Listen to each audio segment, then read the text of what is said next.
आज हम पढ़ेंगे थॉरैक्स। तो ये है हमारा पूरा थॉरेसिक केज। ये हमारी 12 रिब्स हैं। हम इसके बारे में पढ़ाई करेंगे। Introduction of thorax. Thorax forms the upper part of the trunk of the body. Means जो थॉरैक्स है ये हमारी बॉडी का अपर पार्ट बनाता है।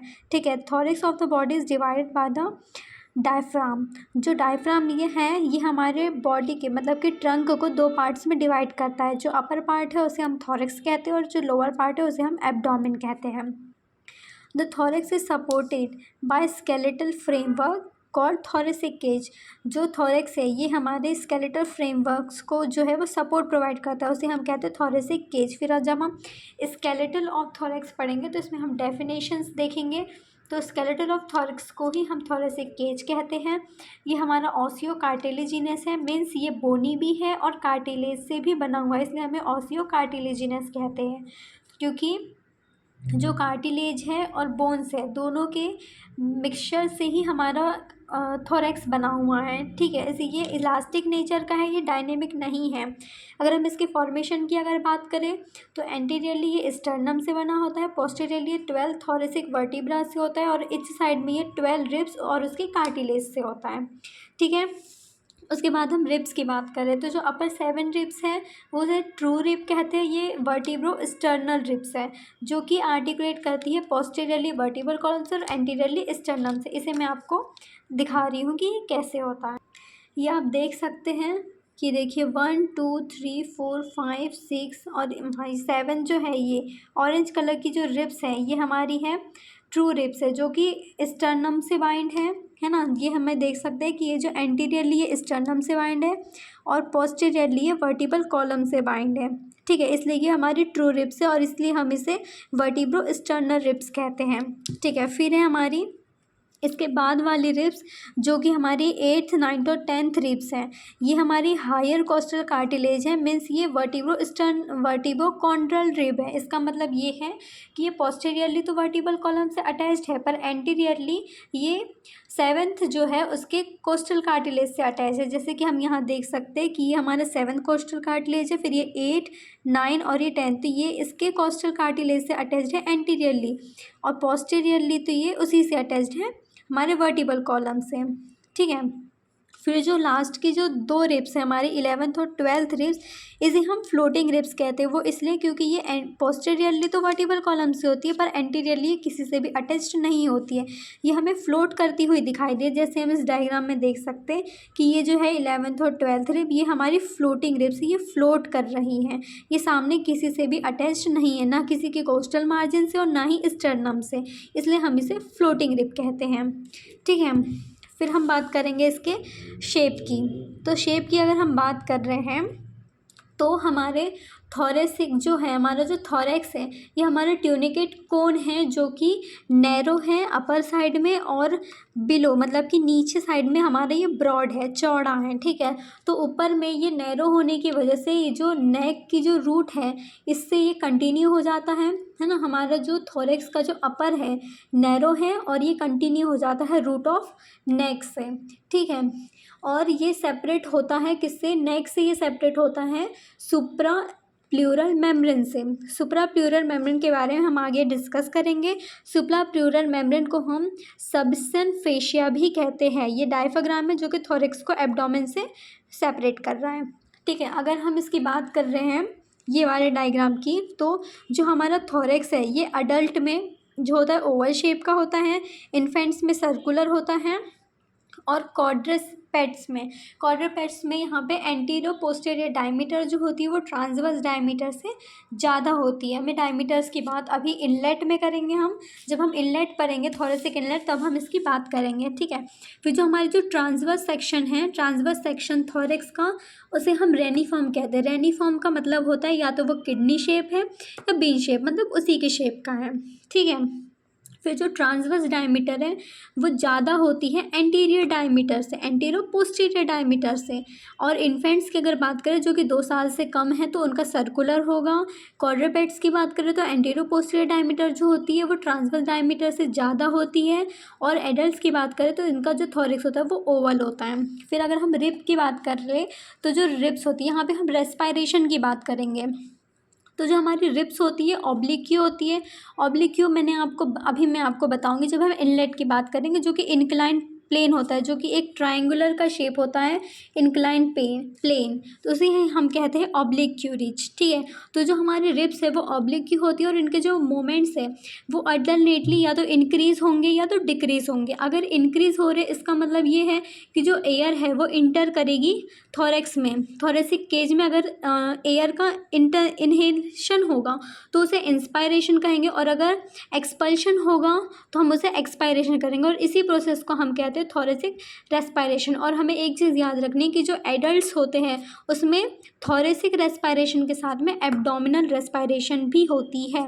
ठीक है, अब हम सुपीरियर एपर्चर देखेंगे। Superior aperture means inlet of thorax. अगर हम इनलेट ऑफ थोरैक्स की बात करें तो जो नैरो थोरैक्स जो होता है, इसका जो अपर एंड होता है वो नैरो होता है, जो कि कंटिन्यू होता है नेक से, इसलिए हम इसे इनलेट ऑफ थोरैक्स कहते हैं। फिर ये किडनी शेप होता है। इसकी जो ट्रांसवर्स डायमीटर होती है ये 10 से 12.5 सेंटीमीटर होती है। ठीक है, ट्रांसवर्स डायमीटर जो होती है 10 से 12 सेंटीमीटर होती है, और एंटीरो पोस्टीरियर डायमीटर जो होती है ये 5 सेंटीमीटर होती है, मतलब कि ट्रांसवर्स की आधी होती है। ठीक है, ये अब देखते हैं बाउंड्री। तो जो पोस्टीरियर मतलब एंटीरियरली ये जो है ये मैन्यूब्रम स्टर्नी के अपर बॉर्डर से होगी, और पोस्टीरियरली ये होगी बाइंड किससे, superior border of body of the first thoracic vertebra, मतलब फर्स्ट थोरेसिक वर्टिब्रा की सुपीरियर सरफेस से होगी, और इस साइड में ये जो फर्स्ट रिब के जो कार्टिलेज हैं उससे बाइंड होगी। ठीक है, ये है हमारे इनलेट ऑफ थोरैक्स का डायग्राम। ये हमारा पोस्टीरियर है, ये हमारा एंटीरियर है। पोस्टीरियर में क्या हमारा फर्स्ट थोरेसिक, ये हमारी फर्स्ट थोरेसिक वर्टिब्रा इसकी सुपीरियर बॉर्डर से स्टार्ट हो जाता है, और ये हमारा मैन्यूब्रम है। मैन्यूब्रम की भी अपर बॉर्डर से हमारा जो है इनलेट ऑफ थोरैक्स ये हमारा स्टार्ट हो जाता है। ठीक है, तो जो हमारा पोस्टीरियर बॉर्डर है ये ऑब्लिक्यू है, जैसे मैंने बताया था यहाँ पे ये 45 डिग्री का एंगल बनाता है। ठीक है, यहाँ पे 45 डिग्री का एंगल है जो कि हमारे मैन्यूब्रम स्टर्नी हमारे वर्टिब्रल कॉलम से बनाता है। ठीक है, उसके बाद में ये जो है ये पोस्टीरियर जो है ये 3.7 सेंटीमीटर मतलब कि लेंथ में ज़्यादा होता है, क्योंकि ये हमारा ऐसे झुका हुआ है। ये हमारा एंटीरियर सरफेस जो है ये 3.7 सेंटीमीटर बिलो है हमारे पोस्टीरियर सरफेस से, मतलब कि प्लेन ऑफ इनलेट से। ठीक है, 3.7 सेंटीमीटर बिलो है मैन्यूब्रम स्टर्नी हमारे वर्टिब्रल कॉलम से, और जो मैन्यूब्रम स्टर्नी की जो बॉर्डर है ये हमारी सेकेंड वर्टिब्रे की अपर बॉर्डर पे आती है। ठीक है, अब हम देख लेंगे यहाँ पे कि इनलेट ऑफ थोरैक्स से कौन से स्ट्रक्चर पास होते हैं। अगर हम विसरास की बात कर रहे हैं तो यहाँ पे हमारे पास में ट्रैकिया, इसोफेगस, एपाइसिस ऑफ लंग्स, उसके प्लूरा के साथ में, और जो थाइमस का जो कुछ बचा हुआ है वो सब हमारे इनलेट ऑफ थोरैक्स से पास आउट होगा। अगर हम लार्ज वेसल की बात कर रहे हैं तो ब्रैकियोसेफेलिक आर्टरी जो कि राइट साइड में होगी, और लेफ्ट कॉमन कैरोटिड आर्टरी और लेफ्ट सबक्लेवियन आर्टरी ये भी पास होगी इस लार्ज वेसल्स में। अगर हम ब्रैकियोसेफेलिस की बात करें तो ये सारी जो है ये हमारी आर्च ऑफ आयोटा की ब्रांचेस हैं। लेफ्ट कॉमन कैरोटिड आर्टरी और सबक्लेवियन आर्टरी ये हमारी लेफ्ट साइड में जाएगी, और ब्रैकियल आर्टरी हमारे राइट साइड में जाएगी, क्योंकि इसे राइट में जा कर के राइट कॉमन कैरोटिड और राइट सबक्लेवियन आर्टरी में फर्दर डिवाइड होना है। ठीक है, इसलिए जो ब्रैकियोसेफेलिक आर्टरी हमारी राइट साइड में जाएगी, और लेफ्ट कॉमन कैरोटिड आर्टरी और लेफ्ट सबक्लेवियन आर्टरी हमारी लेफ्ट साइड में जाएगी। अगर हम स्मॉल वेसल्स की बात कर रहे हैं तो स्मॉल वेसल्स में हमारे पास में right and left internal thoracic arteries हैं, right and left superior intercostal arteries होगी, right and left first posterior intercostal veins होगी, और इन्फीरियर थायरॉइड वेंस होगी। अगर हम नर्व की बात कर रहे हैं तो राइट एंड लेफ्ट दोनों साइड में ही फ्रेनिक नर्व, वेगस नर्व और सिम्पैथिक ट्रंक्स ये सब प्रेजेंट होंगे। और अगर मसल्स की बात करें तो यहाँ पे स्टर्नोहाइड मसल्स, स्टर्नोथायरॉइड मसल और लॉन्गस कोलाई मसल ये मसल्स जो है ये हमें दिखाई देगी वहाँ पे। ये जो डायग्राम है यहाँ पे मैं आपको बताऊंगी सुप्रा प्लूरल मेम्ब्रेन के बारे में, जो कि हमने शेप में देखा था सुप्रा प्लूरल मेम्ब्रेन्स का, जो कि हमारे नेक में जाके कनेक्ट होते हैं। इसके नीचे हमारे होते हैं लंग्स। जब लंग्स हमारी एयर को इनहेल करते हैं तो वो उनका जो साइज़ होता है वो इंक्रीज़ हो जाता है। उनके साइज़ इंक्रीज़ होने से ये जो वो उनके चांसेस है कि वो हमारे नेक में चली जाए। लेकिन ये जो मेम्ब्रेन है सुप्रा प्लूरल मेम्ब्रेन, या इसे हम कहते हैं सबशियन फेशिया, ये जो फेशिया है ये हमारे लंग्स को प्रोटेक्ट करता है इंटरनल इंजरीज से ड्यूरिंग इनहेलेशन, मतलब कि जब इंस्पायरेशन हम करते हैं, जब बहुत ज़्यादा हमने लॉन्ग ब्रीथ करनी है तो हम इंस्पायरेशन की प्रोसेस फॉलो करेंगे, तो उसमें हमारे लंग्स को ये प्रोटेक्ट करती है और हमारे नेक को सेपरेट करती है हमारे लंग्स से। तो ये मेम्ब्रेन जो है ये बहुत इंपॉर्टेंट रोल प्ले करती है, ये लेफ़्ट एंड राइट दोनों साइड में प्रेजेंट होती है। ठीक है, ये जो डायग्राम है ये हमारे इनलेट ऑफ थोरैक्स का डायग्राम। यहाँ पे हमारे पास है मेजर ओपनिंग्स हैं। तो ये वाली जो ओपनिंग है ये हमारी लार्जेस्ट ओपनिंग है, ये है हमारी ट्रैकिया की ओपनिंग है। और ये वाली जो है ओवल शेप्ड ओपनिंग ये हमारी इसोफेगस की ओपनिंग है। ये जो राउंड शेप है ये हमारी ब्रैकियोसेफेलिक आर्टरी जो कि फर्दर 2 पार्ट्स में डिवाइड होगी। ये जो है हमारी लेफ्ट कॉमन कैरोटिड आर्टरी और ये हमारी सब क्लेवियन आर्टरी है।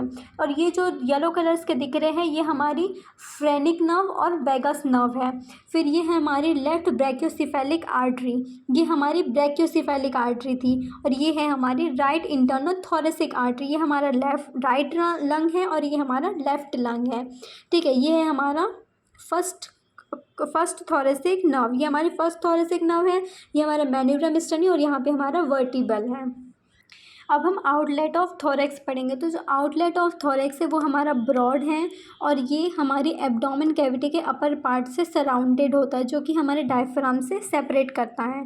ठीक है, डायफ्राम जो है हमारे थोरैक्स को एब्डोमेन से सेपरेट करता है। ठीक है, तो इसकी अगर हम बाउंड्रीज देखें तो एंटीरियरली ये होगा सुप्रा स्टर्नल एंगल जो कि 2 कॉस्टल मार्जिन्स के बीच में है, वहाँ पे ये बाउंड होगा एंटीरियरली। और पोस्टीरियरली ये होगा इन्फीरियर सरफेस और 12 थोरेसिक वर्टिब्रा से। और इस साइड में ये होगा कोस्टल मार्जिन फॉर्म जो कि 7 से लेकर 12th रिब्स तक के जो बनती है वाली कोस्टल मार्जिन से ये सराउंड होगा। अब हम डायफ्राम की बात कर ले तो जो डायफ्राम का हम लोग आउटलेट देखेंगे कि डायफ्राम से कौन से स्ट्रक्चर हैं जो कि पास होते हैं। इसमें हमें लार्ज ओपनिंग देखने मिलेगी, स्मॉल ओपनिंग देखने को मिलेगी, जिससे हमारा जो डायफ्राम है उसमें बहुत सारे होल्स होते हैं ताकि वहाँ से स्ट्रक्चर्स जो है जो मेजर स्ट्रक्चर्स है वो पास आउट हो सके। आइए हम इसे पढ़ते हैं। ठीक है, जो outlet of thorax is closed by large मस्कुलो tendinosus partition called diaphragm, मतलब कि अगर हम थोरैक्स के आउटलेट की जो बात कर रहे हैं तो ये क्लोज होगा लार्ज मस्कुलो टेंडेनियस पार्टीशन जिसे कि हम डायफ्राम कहते हैं। अगर हम इसके ओरिजिन की बात करें तो इसके ये एंटीरियरली ज़ेफॉइड प्रोसेस से होता है। Let we see, this is our manubrium sterni and this is xiphoid process. तो यहाँ से हमारा डायफ्राम स्टार्ट होता है जो कि ये डोम शेप लाइक का होता है, इनके मतलब कि इंटीरियरली होता है, यहाँ पे डोम शेप्ड होता है वो। और यहाँ पे ये जो है हमारी ज़ेफॉइड प्रोसेस, ये हमारी ज़ेफॉइड प्रोसेस से एंटीरियरली होता है। पोस्टीरियरली ये होगा L1 से लेकर के L2 तक के, L1 से लेकर के L5 तक के, मतलब कि लंबर्स। ठीक है, L1 से L5 वर्टिब्रा तक के होगा ये पोस्टीरियरली, और एंटीरियरली होगा ये ज़ेफॉइड प्रोसेस। और इस साइड में क्या होगा, इसके 6 कोस्टल कार्टिलेजेस से ये बाउंड होगा, 6 कोस्टल कार्टिलेज से ये बाउंड होगा। अगर हम इसके इंसर्शन की अगर बात करें तो ये सेंट्रल टेंडन ऑफ डायफ्राम से होगा, इनका इन्वर्सन जो है ये फ्रेनिक नर्व से होगा। अगर हम इसके स्ट्रक्चर की बात करें कि कौन से स्ट्रक्चर जो है ये डायफ्राम से पास होते हैं, तो पहले हम लार्ज ओपनिंग देख लेते हैं। सबसे पहली ओपनिंग जो है इसकी लार्ज में अगर हम देखें तो सुपीरियर, मतलब कि वेना केवा की ओपनिंग है। वेना केवा की ओपनिंग में यहाँ पे हमारे पास में इन्फीरियर वेना केवा आएगी, मैं आपको दिखाऊंगी बाद में डायग्राम में। ये इन्फीरियर वेना केवा की ओपनिंग होगी, फिर राइट फ्रेनिक नर्व है, फिर लिम्फेटिक ऑफ लीवर्स है। उसके बाद में इसोफेजियल ओपनिंग में हमारे पास में इसोफेगस और वेगस नर्व की ओपनिंग होगी। और आयोटिक ओपनिंग हमारे पास में 3 मेजर ओपनिंग्स आएगी, आयोटा खुद and thoracic duct and azygos when, इसकी भी ओपनिंग हमें मिलेगी। अगर हम स्मॉल ओपनिंग की बात करें तो यहाँ पे सुपीरियर एपिग्रेस्टिक वेसल्स की ओपनिंग होगी। अगर हम बात करें सब कोस्टल वेसल्स एंड नर्व की तो ये लेटरल आर्टिकुलेट लिगामेंट से पास आउट होगी, और लेटरल आर्टिकुलर लिगामेंट से पास होगी। और सब कोस्टल जो ट्रंक है ये मीडियल आर्टिकुलेट लिगामेंट से पास होगा। ग्रेटर एंड लेसर अप्लांसिक नर्व जो है ये पेयर्स में होगी जो कि क्रस में होगी। और मस्कुलोफ्रेनिक नर्व जो है ये 9th कोस्टल कार्टिलेज के लेवल से पास आउट होगी। ये हमारा डायफ्राम है, जैसे कि मैंने बताया था जैसे कि मैंने बताया था यहाँ पे सब कोस्टल वेसल्स एंड वो, तो ये हमारे लेटरल से पास होगा। ये है हमारी सब कोस्टल वेसल्स एंड नर्व, है ना। तो ये सब कोस्टल वेसल्स एंड नर्व हमारे लेटरल आर्टिकुलेट लिगामेंट से पास होगी। उसके बाद है हमारी सब कोस्टल ट्रंक। ये हमारे सब कोस्टल ट्रंक जो है, ये सब कोस्टल ट्रंक ये हमारे मीडियन आर्टिकुलेट लिगामेंट से पास आउट होगी। और ग्रेटर एंड लेसर, ये रही हमारी ग्रेटर और लेसर एपिलेनिक नर्व, ये जो नर्व्स हैं ये हमारे क्रस से पास आउट होगी। ये है हमारे राइट क्रस ऑफ डायफ्राम। ये हमारे दो क्रसेस हैं, ये राइट क्रस है और ये लेफ्ट क्रस है। ये ग्रेटर है और ये लेसर है। तो ये जो दोनों क्रस हैं दोनों साइड में, राइट और लेफ्ट, ये हमारे ये राइट वाली राइट क्रस से होगी और लेफ्ट वाली लेफ्ट क्रस से होगी। उसके बाद में जो हमारी म्यूसिलोफ्रेनिक नर्व है ना, म्यूसिलोफ्रेनिक जो नर्व है ये हमारे 9 कोस्टल कार्टिलेज के लेवल पे होगी। फिर हमारे पास में आता है ये सुपीरियर इपिग्रेस्टिक वेसल्स, और फिर यहाँ पे आ जाएगा फोरामेन ऑफ मॉर्गेनी, ठीक है। फिर ये लेफ्ट वैगस है और यहाँ पे इसोफेगस आ गया, ठीक है। फिर यहाँ पे inferior vena cava, right phrenic nerve, aorta, azygos vein, thoracic duct, ये सारे हमारे यहाँ पे लार्ज ओपनिंग और स्मॉलर ओपनिंग दोनों हैं यहाँ। अब हम मोस्ट इम्पॉर्टेंट पार्ट देखने वाले हैं। हमारा इनलेट्स जो है वो कंप्लीट हो चुके हैं, हमारा डायफ्राम कंप्लीट हो चुका है। अब हम पढ़ेंगे सरफेस लैंडमार्क्स ऑन थॉरेक्स। तो सबसे पहले हम देखेंगे इसमें बोनी लैंडमार्क्स, ठीक है। बोनी लैंडमार्क्स में सबसे पहला आता है हमारे पास में सुप्रा स्टर्नल नॉच, या उसे हम कहते हैं जुगलर नॉच, ठीक है। सुप्रा स्टर्नल नॉच या जुगलर नॉच मैं आपको दिखा रही हूँ। दिस वन इज़ ये है मैन्यूब्रम स्टर्नी की ये है अपर बॉर्डर और ये है क्लेविकल के स्टर्नल एंड्स। ये दोनों क्लेविकल है राइट एंड लेफ्ट साइड की, ये है उसका स्टर्नल एंड, और दोनों के स्टर्नल एंड्स जो है ये मैन्यूब्रम स्टर्नी के अपर पार्ट में अटैच्ड कर रहे हैं। तो ये वाली जो यहाँ पे जो नॉच बन रही है इसे हम कहते हैं सुप्रा स्टर्नल नॉच या फिर जुगलर नॉच, ठीक है। ये जो जुगलर नॉच है ये हमारी सेकेंड थोरेसिक वर्टिब्रा के लेवल पे फ्लो मतलब कि लेवल तक रहती है। जैसे कि हम यहाँ देख सकते हैं कि ये जो हमारी जुगलर नॉच है ये सेकेंड थोरेसिक वर्टिब्रे तक करके रह रहा है, ठीक है। यहाँ से अगर हम देखा जाए ये वर्टिबल कॉलम है, ये थोरेसिक केज है। थोरेसिक केज में ये मैन्यूब्रम स्टर्नी के सेकेंड लेवल तक के सेकेंड थोरेसिक वर्टिब्रे तक के उसके लेवल तक के हमारी जुगलर नॉच प्रेजेंट होती है। फिर हमारा सेकेंड है एंगल ऑफ लुइस, या इसे हम कहते हैं स्टर्नल एंगल। तो जो स्टर्नल एंगल होता है ये ट्रांसवर्स रेज है जो कि 5 सेंटीमीटर बिलो है हमारे सुप्रा स्टर्नल नॉच के। ये हमारी सुप्रा स्टर्नल नॉच या जुगलर नॉच है, इसके 5 सेंटीमीटर बिलो मतलब कि नीचे में ये जो दिख रहा है एंगल, ये हमारा एंगल ऑफ लुइस है, या इसे ही हम स्टर्नल एंगल कहते हैं। यहाँ पे ये बहुत इंपॉर्टेंट एंगल है। एंगल ऑफ लुइस में बहुत सारे लैंडमार्क्स दिए गए हैं। जैसे कि यहाँ अगर हम देखें तो सबसे पहला कि इस लेवल पे ये जो है एंगल ऑफ लुइस, इस लेवल से हमारी जो रिब्स है उसकी काउंटिंग स्टार्ट होती है। जैसे कि 1 2 3 4 5 6 7 ऐसे काउंटिंग स्टार्ट होती है इस एंगल से, एंगल ऑफ लुइस से। क्योंकि यहाँ पे सेकंड थोरेसिक है तो यहाँ पे उसके ऊपर में फर्स्ट होगा, तो ये सेकंड थर्ड ऐसी काउंटिंग स्टार्ट होती है। दूसरा पॉइंट ये कि ये जो प्लेन है ये हमारे सुपीरियर मीडियास्टर्नम को इन्फीरियर मीडियास्टर्नम से सेपरेट करता है, यही वाला प्लेन। और उसके बाद में असेंडिंग आयोटा यहाँ पे हार्ट होता है इसके बैक साइड में पोस्टीरियर में।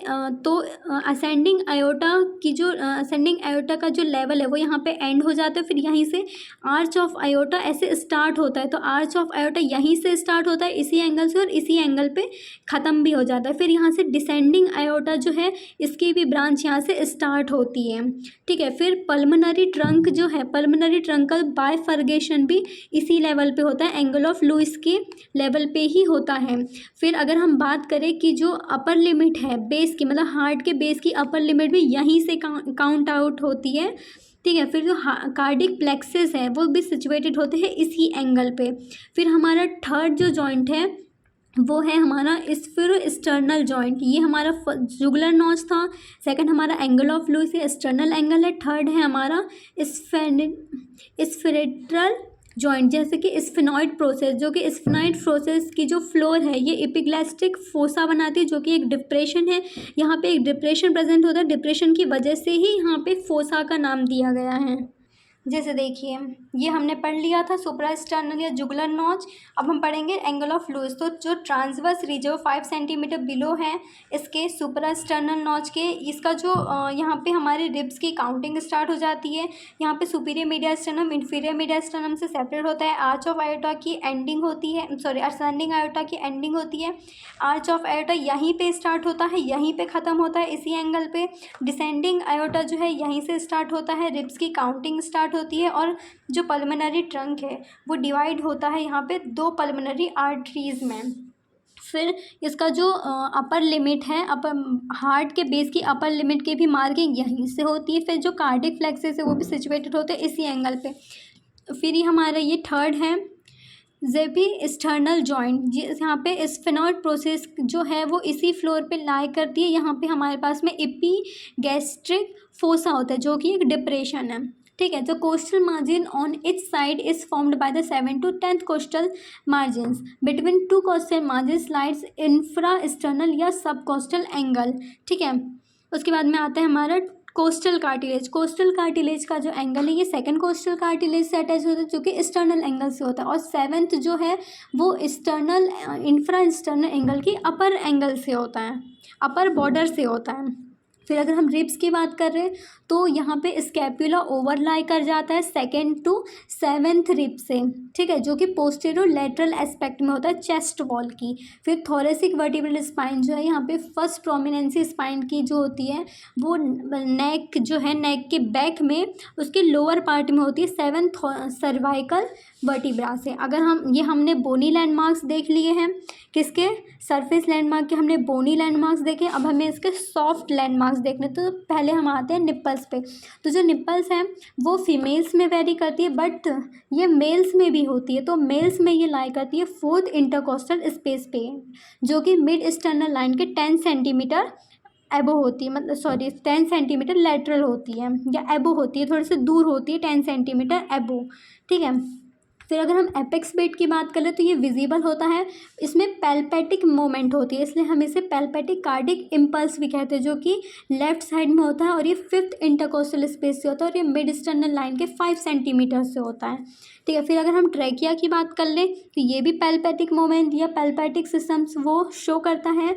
इसमें अगर सुप्रास्टर्नल नॉच जो है ये मिडवे के मतलब कि 2 क्लेविकल्स के बीच से होता है, ठीक है। अगर हम मिड क्लेविकुलर की बात कर रहे हैं तो it's vertical plane passing through the mid angular point, जो कि 9 कोस्टल कार्टिलेज से होता है। फिर अगर मिड एक्सिलरी लाइंस की बात कर रहे तो ये हमारे वर्टिबल कॉलम से पास होता है, वो भी एक्सिला के 2 फोल्ड्स के बीच में से।